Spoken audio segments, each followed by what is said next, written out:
పాపాన్ని విడిచిపెడతామని ఒడంబడిక చేసుకున్న వారే, మనతో నడిచిన వారే ఈ దినాన చాలా మంది ఆ లోకంలో పాపంలో పడిపోయారు. దేవునికి స్తోత్రం చెప్పండి. అందరూ కూడా పడిపోయింది మనుషులని మీరు అనుకుంటున్నారు.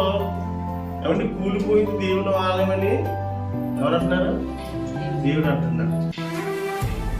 చాలా ఆలయాలలో పూజలు జరగట్లేదు.